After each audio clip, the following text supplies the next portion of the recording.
Di ruang rumah sakit yang sunyi, ketika monitor jantung ibunya berdetak lemah, Arina hampir kehilangan harapan setelah 3 bulan berjuang tanpa hasil. Hingga tiba-tiba pintu terbuka. Seorang pria sederhana, berpakaian lusuh, masuk perlahan. "Permisi, saya Ervan. Saya dengar ibu dokter sakit. Izinkan saya mencoba membantu." Pemuda itu mencoba membantu, bukan dengan alat medis, tapi dengan doa dan ramuan warisan keluarganya. Para perawat menahan tawa, menganggapnya lelucon, sementara Arina menatapnya penuh kecurigaan. "Kau siapa? Dari mana kau tahu tentang ibuku?" "Saya hanya orang desa. Ilmu dari warisan ayah saya, campuran doa dan tanaman obat. Saya tidak minta imbalan apapun." Arina mendengus. "Kau pikir ini pasar tradisional? Ini rumah sakit, bukan tempat perdukunan." Namun ketika Ervan berkata, "Tidak semua yang tak bisa dijelaskan logika itu salah, dokter." Sesuatu di hati Arina goyah. Dan di tengah keputusasaan, ia mengucapkan janji yang bahkan tak ia sadari akan mengubah hidupnya selamanya. "Baik, jika kau benar-benar bisa menyembuhkan ibuku dengan doa dan ramuan itu." Ia melangkah maju. Suaranya bergetar tapi tegas menantang dan menunjuk ke arah Ervan. "Aku bersumpah, aku mau jadi istrimu dengan ikhlas." Langit Jakarta sore itu tampak muram, seolah ikut menanggung rasa cemas yang menggantung di udara. Awan kelabu menempel rendah di atas gedung-gedung tinggi, sementara cahaya matahari yang tersisa hanya menelusup lembut melalui jendela besar lantai 3 rumah sakit Sinar Kasih. Di ruangan VIP yang putih, sunyi dan beraroma antiseptik, hanya suara monitor jantung yang memecah keheningan. Pip, pip, pip, ritme yang monoton namun menegangkan. Di samping ranjang pasien berdiri seorang wanita muda berjas putih. Wajahnya cantik namun menyimpan lelah yang dalam. Dialah Arina Prameswari, dokter muda berusia 30 tahun. Lulusan terbaik dari universitas ternama. Rambut hitamnya tergulung rapi, tetapi sorot matanya tampak sayu, seakan tak tidur berhari-hari. Di hadapannya, sang ibu, Nyemer Ratna Prameswari, terbaring lemah. Tubuhnya semakin kurus, kulitnya pucat, bibirnya mengering. Matanya bahkan sulit terbuka. Di dada kirinya menempel alat bantu pernapasan yang berdengung halus. Sudah 3 bulan Arina berusaha keras, meneliti, memeriksa, bahkan menghubungi pakar medis dari luar negeri. Namun hasilnya selalu sama. Tak ada satupun yang berhasil menemukan penyebab penyakit misterius itu. Tekanan darah stabil. Tapi organ-organ vital ibunya perlahan berhenti bekerja tanpa sebab jelas. Hingga Dr. Haris, dokter senior yang ia hormati, hanya bisa melepas kacamatanya sambil berkata lirih, seolah tak sanggup memberi harapan palsu lagi. Arina terdiam. Air memenuhi pelupuk matanya namun ia menahannya kuat-kuat. Tangannya menggenggam tangan ibunya yang dingin. "Udan, tolong bertahan sedikit lagi," bisiknya hampir tak terdengar. "Aku janji, aku akan menemukan caranya." Di luar, beberapa perawat berdiskusi pelan. Ada iba di mata mereka, tetapi juga keheranan. Seorang dokter sehebat Arina kini tampak seperti orang yang kehilangan arah. Suasana begitu hening, hingga tiba-tiba pintu ruangan terbuka perlahan. Semu menoleh, seorang pria asing masuk dengan langkah hati-hati. Pakaiannya lusuh, kemeja coklat pudar, celana kain yang bagian ujungnya robek, dan sandal jepit usang berdebu. Wajahnya sederhana, tetapi matanya tajam dan penuh keyakinan. Di tangannya, sebuah botol kecil berisi cairan hijau, dan di pundaknya tergantung tas kain lusuh. Para perawat saling berpandangan, heran sekaligus geli. "Siapa itu?" bisik salah satu sambil menutup mulut menahan tawa. "Mungkin salah ruangan," gumam lainnya. Pria itu menunduk sopan. "Permisi, saya Ervan," ucapnya pelan namun mantap. "Saya dengar, ibu dari Dr. Arina sedang sakit, dan belum ada yang bisa menolong. Saya mungkin bisa membantu." Beberapa perawat spontan tertawa kecil. "Membantu? Dengan apa?" bisik salah satunya. "Dia saja bukan tenaga medis." Arina menatapnya tajam, menegakkan tubuhnya setegas seorang profesional yang merasa wilayah kerjanya diganggu. Kau siapa? Dan bagaimana bisa tahu keadaan ibuku? Tanyanya dingin. Saya hanya orang desa, jawab Ervan jujur. Saya belajar pengobatan dari ayah saya, campuran herbal dan doa. Sudah turun-temurun di keluarga. Saya tidak meminta imbalan apapun, hanya izinkan saya mencoba. Tawa di ruangan makin keras. Herbal dan doa di rumah sakit modern? Ejek seorang perawat. Dok, kita kedatangan dukun dadakan. Dr. Haris hanya menghela napas panjang. Nak, pasien di sini sudah ditangani tim terbaik. Jangan mempermalukan dirimu dengan hal-hal seperti itu. Namun Ervan tidak bergeser sedikit pun. Ia tetap menunduk hormat. Saya tahu saya bukan siapa-siapa, Dok. Tapi saya tidak datang untuk mempermalukan siapapun. Saya datang karena ingin menolong. Arina menatapnya dari kepala hingga kaki. Lusuh, dekil, beraroma tanah. Penampilannya benar-benar jauh dari standar rumah sakit elit seperti tempat ia bekerja. Kau ingin menolong dengan botol kotor dan doa yang tak bisa dijelaskan logika, katanya sinis. Kau pikir tempat ini pasar tradisional? Ini rumah sakit, bukan tempat perdukunan. Namun Ervan tetap tenang. Kadang, yang tak bisa dijelaskan logika bukan berarti tidak benar, dokter. Kalimat itu membuat Arina terdiam sesaat. Bukan karena percaya, melainkan karena merasa terusik. Ia memalingkan wajah, melihat ibunya yang semakin pucat. Air matanya turun perlahan. Ia sudah melakukan segalanya. Tapi kini ia benar-benar kehabisan jalan. Namun egonya, gelar dokter terbaik, semua itu menolaknya untuk menerima bantuan dari pria miskin yang datang entah dari mana membawa ramuan dan doa kuno. Ia menarik napas dalam-dalam. Baiklah, ucap Arina akhirnya. Suaranya lantang namun bergetar. Kalau kau benar-benar yakin bisa menyembuhkan ibuku dengan obat dan doa kuno yang kau anggap sakral itu, ia melangkah mendekat menatap Ervan lurus-lurus. Kalau kau berhasil menyembuhkan ibuku, aku bersedia menjadi istrimu, dengan sukarela dan tanpa paksaan. Ruangan langsung hening. Beberapa detik yang terasa panjang berlalu. Lalu tawa pecah dari sudut ruangan. Dengar itu, seru seorang perawat. Dokter Arina menantang si pengemis untuk menikah. Ini pasti lelucon. Namun Ervan tidak tertawa. Ia hanya menatap Arina dalam-dalam. Tatapannya tenang, tetapi jelas. Saya terima.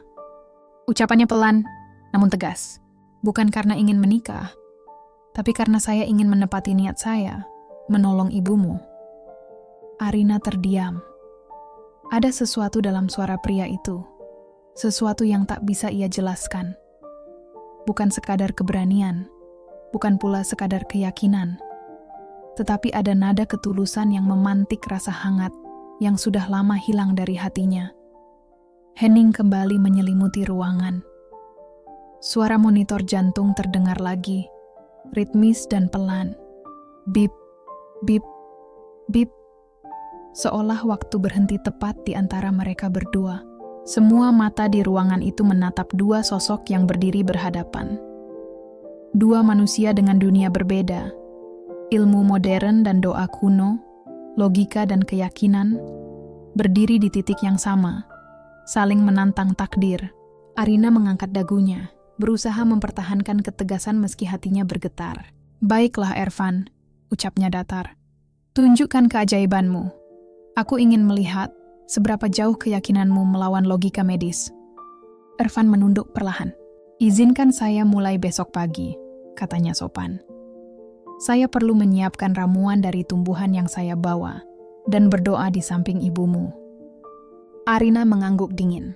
Lakukan apapun yang kau mau, tapi kalau kau gagal, aku pastikan kau tak akan menipu siapapun lagi. Ervan menatapnya dengan tatapan yang tenang, begitu tenang hingga membuat Arina merasa seolah hatinya disorot. Kalau saya gagal, saya siap menanggung akibatnya, ujarnya pelan. Tapi kalau saya berhasil, dokter jangan ingkari janji.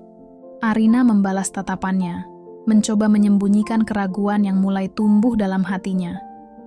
Ia tidak percaya pada hal-hal gaib, tidak percaya pada keajaiban. Ia hanya percaya pada ilmu. Tetapi untuk pertama kalinya, ada bisikan kecil dalam dirinya yang bertanya, Bagaimana jika ada yang tak bisa dijelaskan oleh sains? Suasana kembali hening. Di luar, hujan mulai turun, mengetuk kaca jendela perlahan, menciptakan ritme lembut.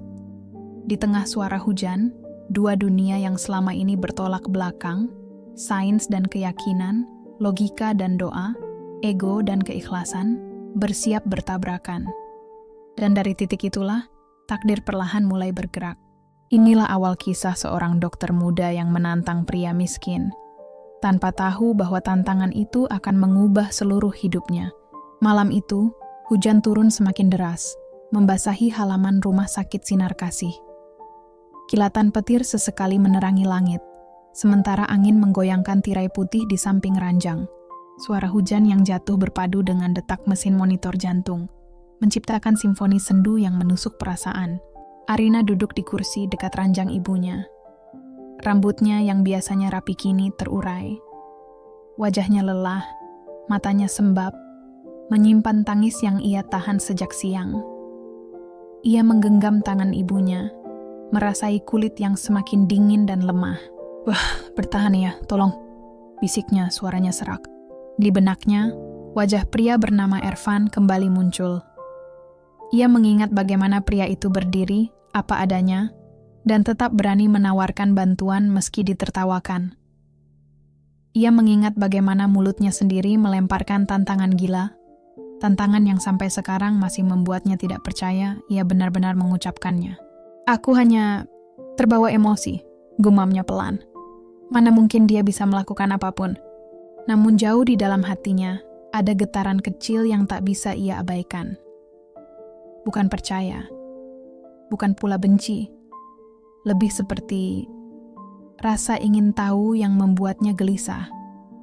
Ada sesuatu pada tatapan Ervan, ketenangan yang anehnya membuatnya tidak nyaman, sekaligus melegakan. Keesokan paginya, jarum jam menunjuk pukul 6. Langit masih mendung, udara pagi membawa aroma tanah basah. Pintu ruangan VIP terbuka perlahan. Ervan masuk, kali ini dengan pakaian yang lebih rapi. Kemeja sederhana tapi bersih, dan rambutnya disisir ke belakang. Di tangannya ada wadah anyaman bambu kecil berisi botol kaca dan dedaunan kering. Arina baru keluar dari ruang ganti ketika melihatnya dan langsung bersikap dingin. "Kau benar-benar datang?" katanya. "Semalam aku kira engkau akan kabur." Ervan menunduk hormat. "Saya tidak akan pergi sebelum mencoba menolong." Di pojok ruangan, dua perawat wanita berbisik-bisik sambil menahan tawa.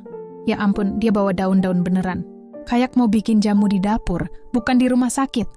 Arina mendengarnya, tetapi ia menahan diri. Ia tak ingin terlihat kasar, meski kepalanya penuh keraguan. "Baik, Ervan," ucapnya tegas. "Aku beri waktu 1 jam, lakukan apa yang kau mau, tapi jangan sentuh alat medis apapun, dan jangan ganggu sistem perawatan ibuku." Ervan hanya mengangguk. Lalu ia meletakkan tasnya di lantai. Dari dalamnya ia mengeluarkan akar kering, daun hijau tua, serta batu kecil berlumut. Tangannya bergerak hati-hati, seperti seseorang yang sedang menyiapkan sesuatu yang sangat berharga. Perawat yang melihatnya menutup mulut sambil menahan tawa. "Astaga, itu kayak bahan ritual, bukan obat." Ervan tetap fokus.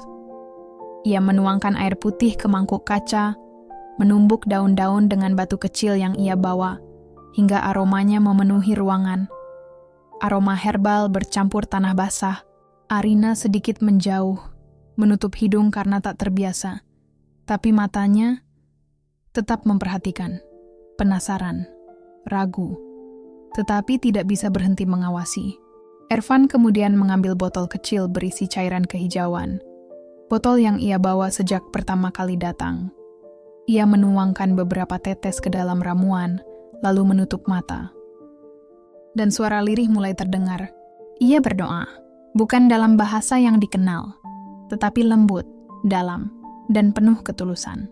"Ya yang maha menyembuhkan, dengan tanah dan air yang kau jadikan, pulihkanlah yang lemah, ringankan yang sakit, bangunkan kembali yang kau cintai." Perawat yang mendengarnya berbisik sambil merinding. Kayak mantra. Sumpah mirip film horor. Tapi, entah kenapa suaranya bikin tenang ya. Arina juga diam. Untuk pertama kalinya sejak kemarin, ia benar-benar memandang Ervan bukan sebagai pengganggu, tapi sebagai seseorang yang sedang bersungguh-sungguh.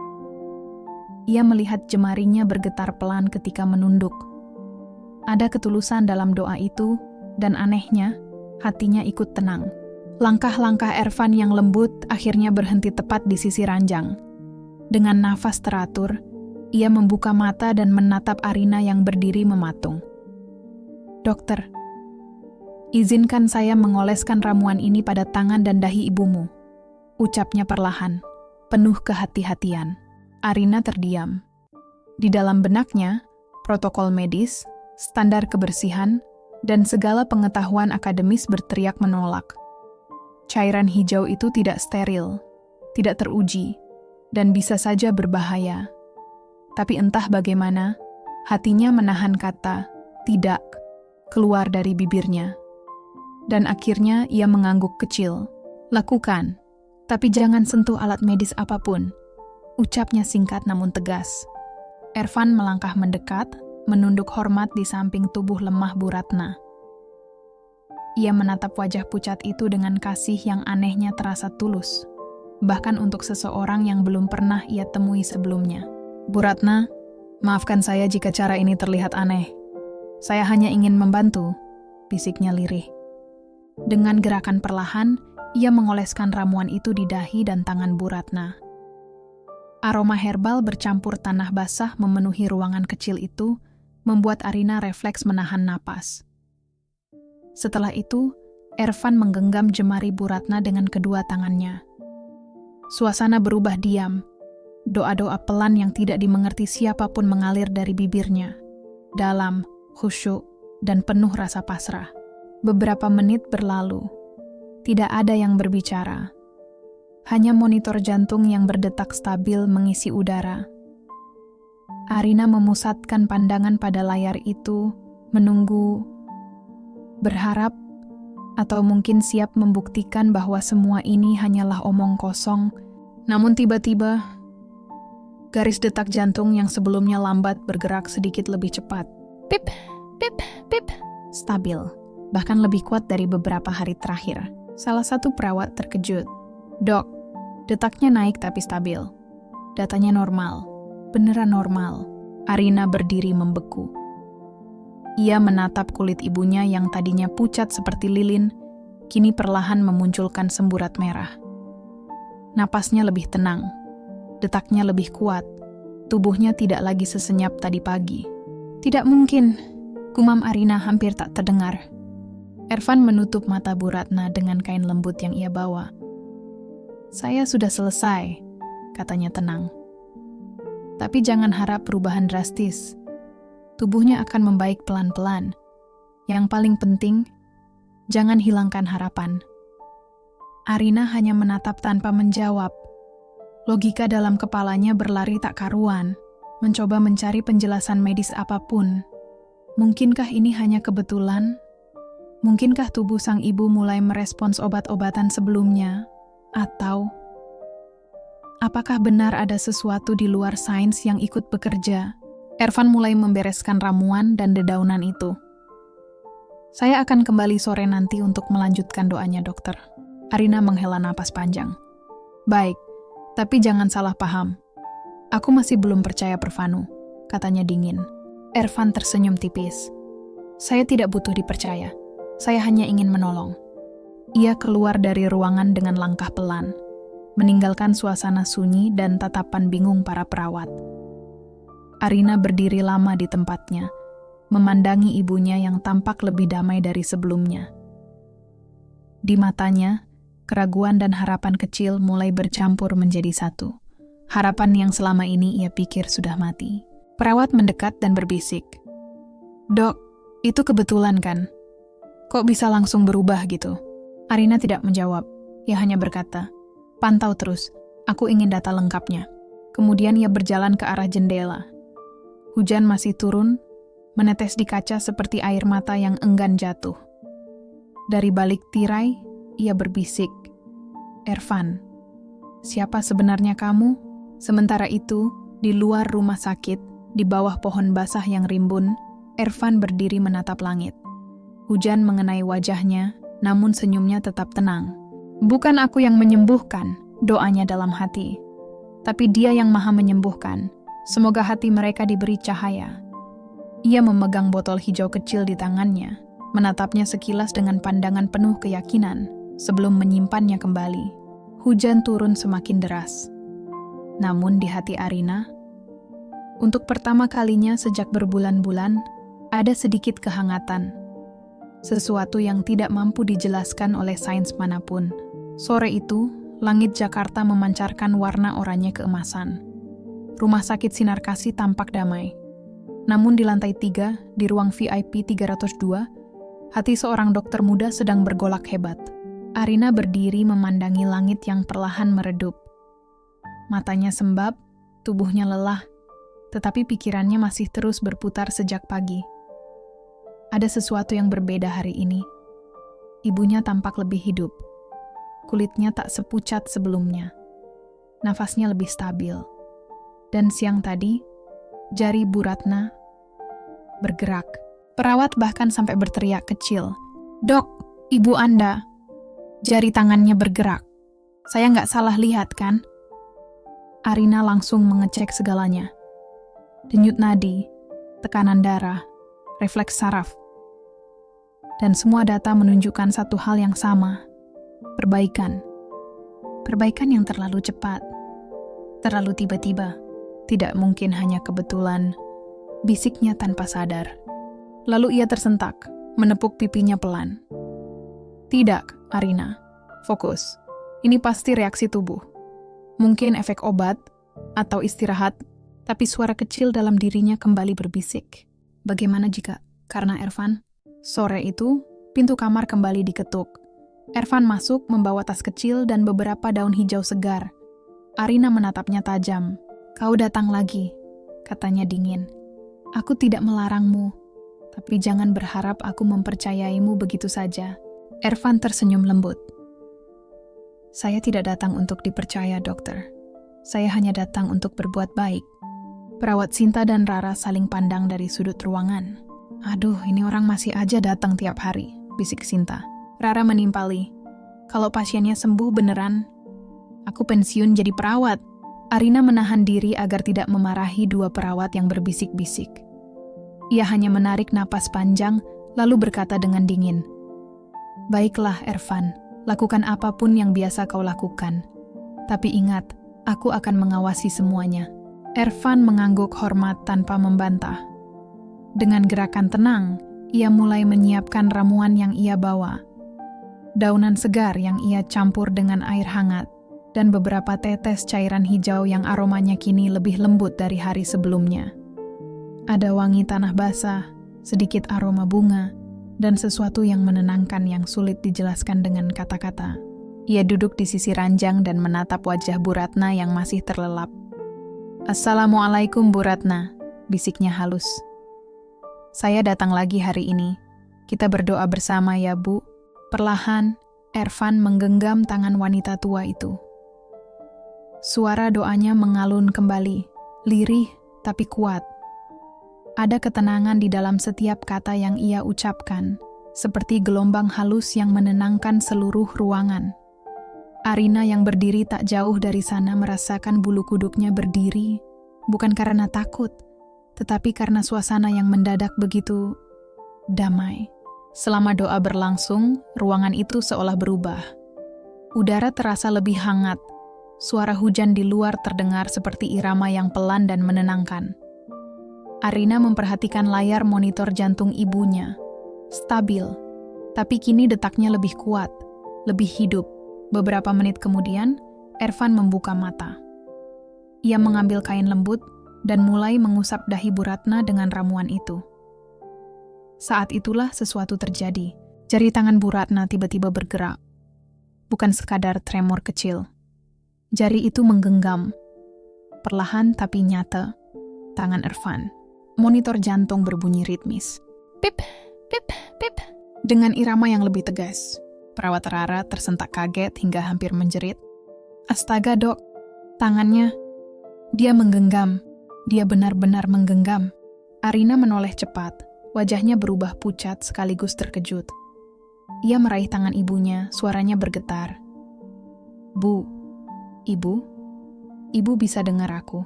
Tidak ada jawaban. Tapi tangan itu tidak melemah, tetap menggenggam. Seperti ada kesadaran yang mulai kembali. Ervan tersenyum kecil. Tubuhnya merespons, dokter. Tapi ingat, ini bukan proses instan.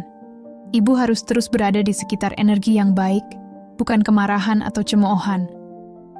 Ucapan itu menampar Arina dalam diam. Ia menunduk, mencoba mencari alasan medis dalam kepalanya. Usaha yang kini terasa sia-sia.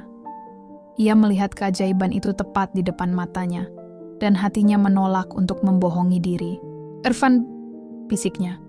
Apa yang sebenarnya kau lakukan? Ramuan apa ini? Dari mana kau belajar semua ini? Ervan menatapnya lembut. Dari ayah saya, dari gurunya, dari alam. Tidak semua yang belum bisa dijelaskan berarti tidak benar, dokter.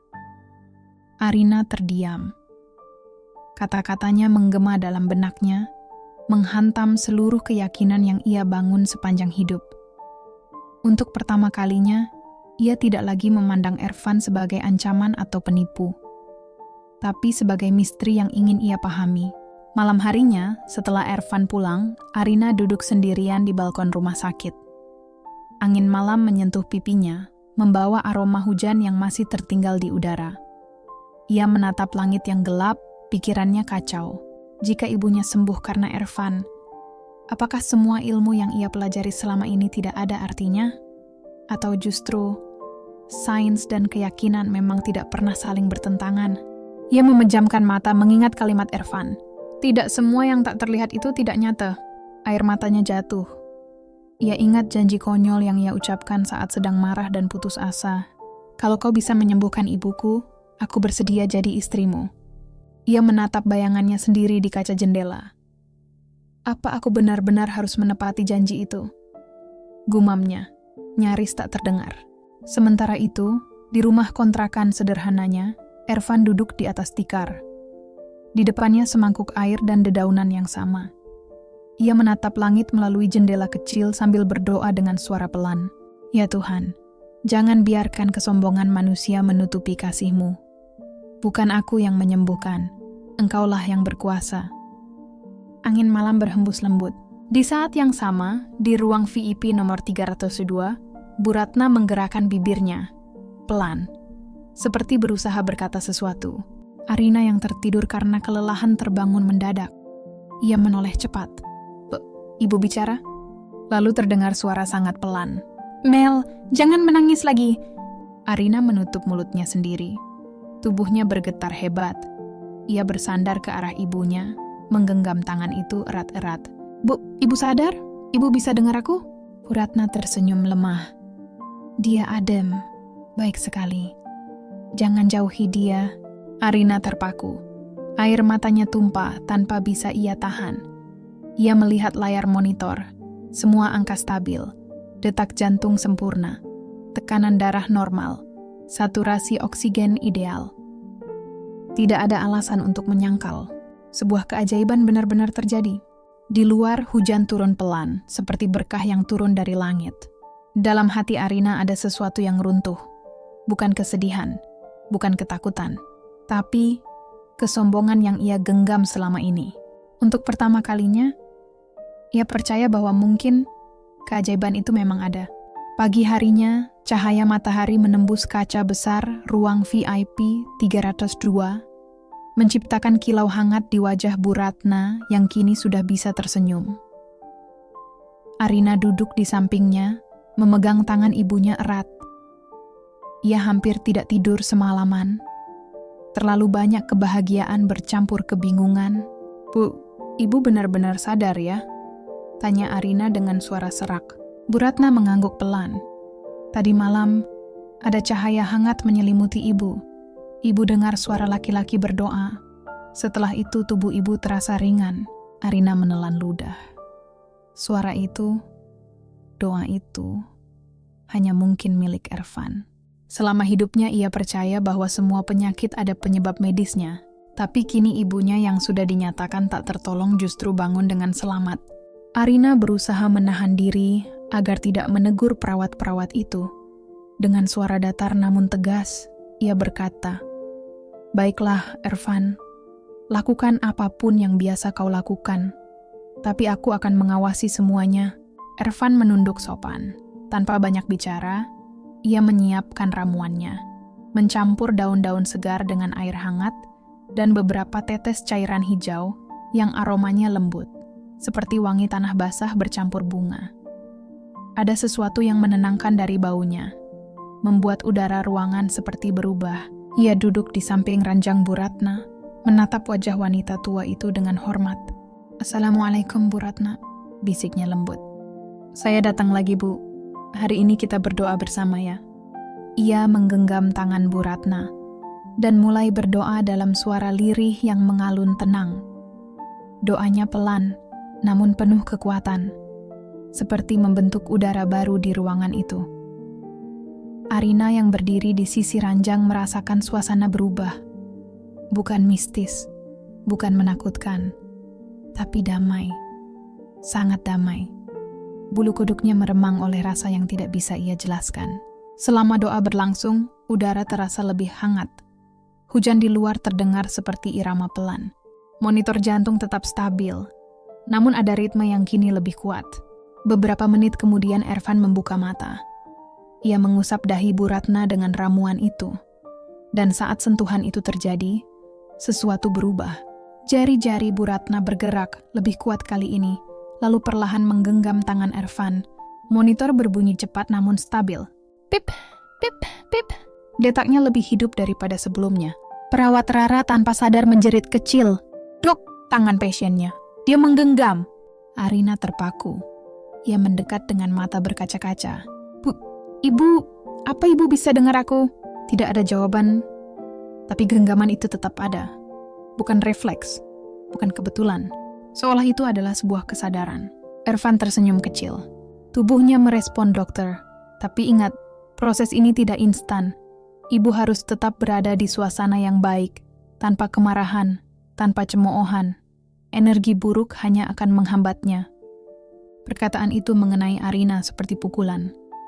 Ia menunduk, menatap lantai, merasakan tembok keyakinannya retak.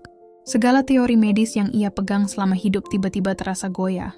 "Ervan," katanya lirih, "apa yang sebenarnya kau lakukan? Ramuan apa ini? Dari mana kau belajar?"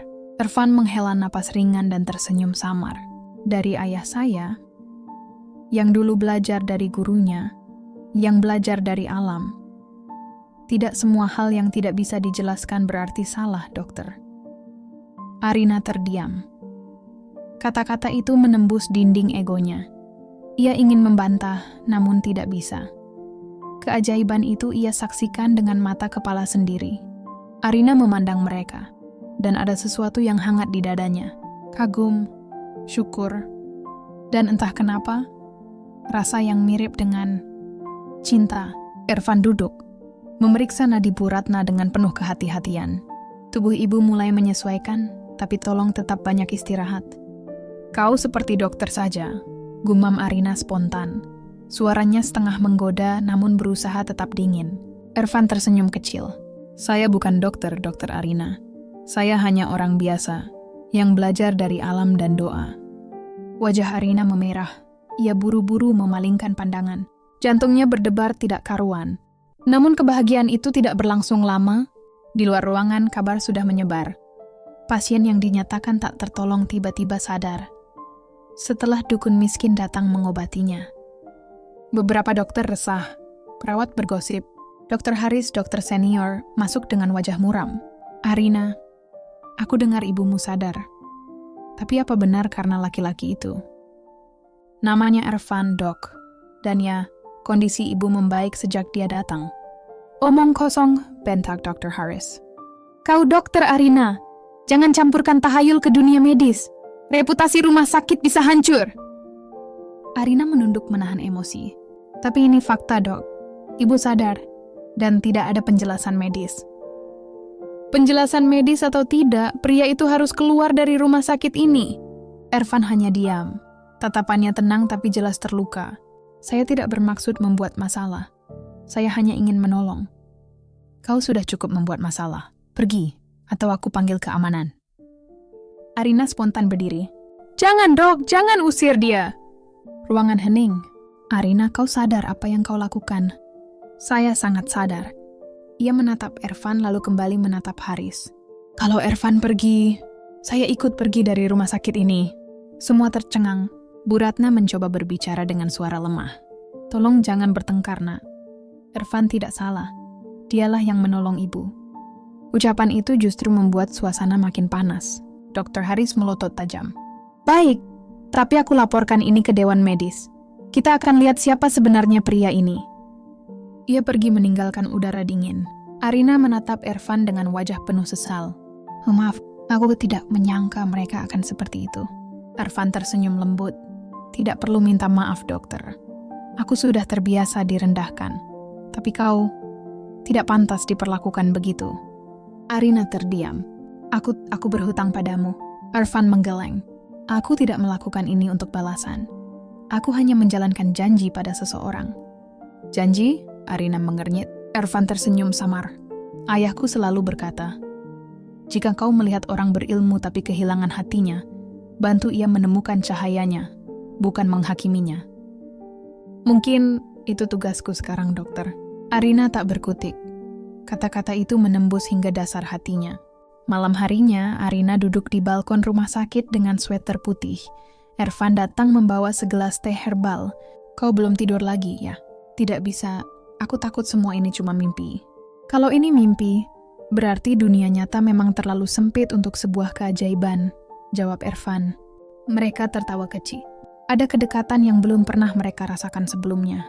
Ervan, Arina menatapnya, suaranya pelan. Kalau ibuku benar-benar sembuh total, aku akan menepati janjiku. Ervan menatapnya serius. Arina, janji seperti itu bukan hal sepele. Pernikahan bukan hadiah. Aku tahu, jawab Arina lirih. Tapi janji tetap janji. Mata mereka saling bertemu, lama, dalam, penuh rasa, tanpa mereka sadari. Dari kejauhan seseorang memotret. Dr. Harris, wajahnya gelap. Matanya menyala penuh dendam. Baiklah Arina, gumamnya. Kalau kau lebih percaya pada pengemis itu daripada ilmu yang kau pelajari, aku akan pastikan kalian berdua hancur. Keesokan paginya, foto Arina dan Ervan tersebar di grup internal staff. Judulnya, Dr. Arina jatuh cinta pada dukun palsu. Suasana rumah sakit berubah mencekam. Dokter saling membicarakan. Perawat berbisik-bisik. Arina berjalan dengan kepala tertunduk. Sementara Ervan menatap dari jauh, penuh kekhawatiran. Hari itu bukan hanya kesombongan yang diuji, tapi juga nama baik, keyakinan, dan cinta. Namun satu hal pasti. Di hati Arina, ia sudah tidak peduli lagi pada dunia.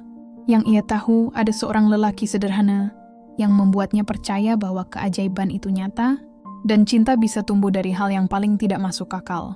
Pagi itu, rumah sakit Brawijaya seperti diguncang badai. Semua orang ribut membicarakan satu hal yang menyebar lebih cepat daripada suara sirene. Foto Dr. Arina bersama pria miskin bernama Ervan beredar di seluruh grup internal. Bahkan, beberapa akun media sosial mulai ikut membagikannya. Judulnya menyakitkan, dokter cantik jatuh cinta pada dukun jalanan. Dunia medis tercoreng. Arina berdiri di ruang kerjanya dengan tangan gemetar. Mata merahnya memandangi layar ponsel yang terus menampilkan pesan masuk.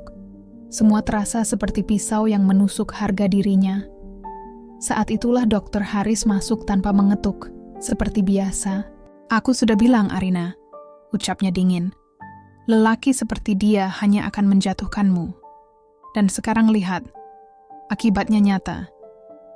Arina menoleh dengan tatapan tajam. Kau yang menyebarkannya, kan? Senyum kecil muncul di bibir Dr. Haris, senyum yang tak pernah membawa kebaikan. Aku hanya menyelamatkan reputasi rumah sakit. Jika kau ingin semuanya kembali normal, singkirkan lelaki itu. Laporkan dia sebagai penipu. Selesai. Arina menggeleng keras. Tidak, kau salah. Justru karena dialah ibuku hidup. Dan karena dia, aku baru mengerti apa artinya menjadi manusia yang benar-benar beriman. Dr. Haris terkekeh rendah. Nada suaranya meremehkan. Kau mulai berbicara seperti orang gila, Arina. Tidak, Arina menatapnya lurus. Aku berbicara tentang keikhlasan. Sesuatu yang, maaf, tidak pernah aku lihat di antara jas putih kita. Wajah Dr. Haris seketika berubah kaku. Kalau begitu, katanya sambil berbalik, jangan menyesal kalau karirmu hancur. Di taman belakang rumah sakit, Ervan duduk sendirian di bawah pohon mangga tua. Di tangannya ada sebuah botol kecil, ramuan terakhir yang disiapkannya untuk kesembuhan penuh Bu Ratna. Namun sebelum ia sempat bangkit, 2 satpam datang menghampiri. Kau Ervan? Iya, ada apa? Kau diminta meninggalkan lingkungan rumah sakit saat ini juga. Ervan tetap tenang. Setidaknya, biarkan aku berpamitan dengan pasienku. Tidak ada alasan, jawab mereka tegas. Namun sebelum Ervan sempat berbicara lagi, Arina muncul berlari dari koridor, napasnya tersengal. Jangan sentuh dia, serunya lantang. Maaf dok, kami hanya menjalankan perintah, jawab salah satu satpam. Arina berdiri di depan Ervan, seolah tubuhnya menjadi tameng. Siapapun yang berani menyentuh dia, harus melewati aku dulu. Satpam saling pandang, bingung. Perintah dan hati nurani tiba-tiba bertabrakan. Ervan menyentuh lengan Arina pelan. Biarkan aku menyembuhkan ibumu dulu. Setelah itu aku pergi. Tidak, jawab Arina dalam hati, dan suara itu keluar begitu saja. Kau tidak akan pergi sebelum ibu benar-benar sembuh, apapun kata mereka. Ada keyakinan baru di matanya. Keyakinan yang bahkan Ervan sendiri belum pernah melihatnya. Malam itu, Bu Ratna tiba-tiba kembali mengalami krisis. Tubuhnya kejang, tekanan darah turun dengan cepat. Para dokter lain mulai mengangkat tangan. Kita sudah lakukan semua prosedur, seru Dr. Haris panik. Kalau dilanjutkan, jantungnya bisa berhenti. Namun Arina berdiri di tengah ruangan dengan suara bergetar tapi tegas. Semua keluar, sekarang. Aku percaya padanya. Ruangan hening, semua akhirnya keluar. Hanya tersisa mereka berdua di samping tubuh Bu Ratna yang lemah. Monitor jantung berbunyi pelan, hampir seperti bisikan terakhir. Ervan membuka botol kecil itu, meneteskan cairan bening ke bibir sang ibu. Lalu ia menunduk dan berdoa dengan suara yang hampir pecah. Ya Allah, jika ini hanyalah kesombonganku, ambil dariku kemampuan ini. Tapi jika ini adalah kasih-Mu, maka sembuhkanlah hamba-Mu yang sakit ini. Bukan karena kami hebat, tapi karena cinta yang Kau titipkan di antara kami. Lampu infus bergetar pelan seolah merespons doa itu. Arina memegang tangan ibunya erat. Degupan jantungnya sendiri berdetak tak karuan. Dan tiba-tiba, monitor jantung yang sempat datar bergerak naik kembali, stabil, menguat. Bu Ratna menarik napas panjang, berat, lalu matanya terbuka. Arina, suaranya lemah. Jangan lepaskan pria ini. Ia membawa cahaya yang ibu tak pernah lihat di dunia dokter manapun. Air mata Arina tumpah seketika. Ia menatap Ervan dan tahu ibunya tak hanya sembuh, tapi diselamatkan oleh sesuatu yang jauh di luar logika medis. Beberapa hari kemudian, rumah sakit berubah total. Kisah penyembuhan itu menyebar ke media. Beritanya meledak. Dan kini, artikel-artikel mulai menulis ulang kisah Ervan bukan sebagai dukun palsu, tapi keajaiban yang mengguncang dunia medis. Dr. Haris dipanggil ke Dewan Etik karena fitnah. Sementara itu, Arina justru mengambil keputusan paling besar dalam hidupnya. Ia mundur dari posisinya sebagai dokter rumah sakit. Aku ingin mulai dari awal. Bukan sebagai dokter yang arogan, tapi sebagai manusia yang belajar dari cinta dan keajaiban, katanya ke para wartawan. Di luar gedung, Ervan menunggunya di bawah hujan ringan, memakai kemeja lusuh yang semakin basah. Saat Arina keluar, ia tersenyum kecil. Kau benar-benar berhenti? Iya, jawab Arina, suaranya lembut. Aku ingin menepati janjiku. Ervan memandangnya lama. Janjimu tak perlu kau tepati kalau hanya karena rasa bersalah. Arina menatap langsung ke matanya. Aku menepatinya karena cinta. Dan karena aku tahu Tuhan menuntunku ke arahmu. Hujan turun lebih deras. Arina menggenggam tangan Ervan. Di bawah langit kelabu Jakarta mereka berdiri lama. seolah dunia di sekitar berhenti. Beberapa bulan kemudian, sebuah klinik kecil berdiri di pinggiran kota. Papan kayunya sederhana, Klinik Cahaya Hati, pengobatan modern and herbal oleh Dr. Arina N. Ervan. Pasien dari berbagai tempat berdatangan, bukan hanya mencari kesembuhan, tapi harapan. Arina kini tampil lebih sederhana, berhijab lembut, senyumnya hangat. Ervan masih dengan pakaian seadanya, membantu mencatat pasien sambil menyuguhkan teh herbal hangat yang harum. Sore itu, Arina memperhatikan Ervan yang tengah merapikan botol-botol ramuan di rak kayu kecil. Cahaya matahari masuk dari jendela, memberi warna hangat pada ruangan sederhana itu. Dengan senyum tipis, Arina berkata pelan, "Kau tahu, dulu aku benar-benar membencimu." Ervan berhenti sejenak, lalu tertawa pelan, tawa lembut yang hanya muncul dari orang yang sudah berdamai dengan masa lalunya. "Aku tahu," jawabnya tenang. Arina mendekat satu langkah. Tapi ternyata Tuhan sering menyembunyikan cinta di balik kebencian dan menyembunyikan mukjizat di balik orang yang sama sekali tidak kita duga. Ada getaran halus di suaranya, campuran kejujuran dan kerendahan hati. Mereka saling menatap. Di mata keduanya, ada syukur yang tidak terucap, tapi terasa begitu kuat. Dari keangkuhan lahir kerendahan hati, dari pertengkaran lahir pengertian, dan dari sakit lahir kesembuhan, bukan hanya untuk tubuh, tapi juga untuk jiwa mereka masing-masing. Malam itu, tepat sebelum klinik kecil mereka resmi dibuka, Ervan berdiri di teras menatap langit yang dipenuhi bintang. Angin membawa aroma tanah yang lembut. Arina datang dari belakang, lalu menggenggam tangannya perlahan. "Terima kasih sudah menyembuhkan ibu," katanya tulus. Ervan menunduk, suaranya nyaris berbisik. "Bukan aku yang menyembuhkan, Arina. Yang menyembuhkan adalah cinta dan keyakinanmu sendiri."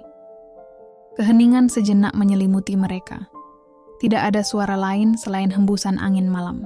Kemudian Arina berkata pelan, namun tegas, "Kalau begitu, izinkan aku menyembuhkanmu juga." Ervan menatapnya bingung. "Menyembuhkan apa?" Arina tersenyum, senyum yang memancarkan ketulusan dan keberanian yang selama ini terkubur dalam dirinya. "Kesendirianmu." Dan malam itu, di bawah langit penuh bintang, dua jiwa yang dulu bertolak belakang akhirnya berjalan berdampingan. Cinta mereka bukan lagi soal janji yang terpaksa diucapkan, tapi takdir yang perlahan disusun Tuhan melalui jalan yang penuh luka, pelajaran dan keajaiban. Sejak hari itu, kisah mereka menjadi semacam legenda kecil di dunia medis Indonesia. Kisah tentang cinta yang bukan hanya menyembuhkan tubuh, tetapi juga menyembuhkan hati. Cinta yang datang dari tempat yang tak pernah mereka bayangkan,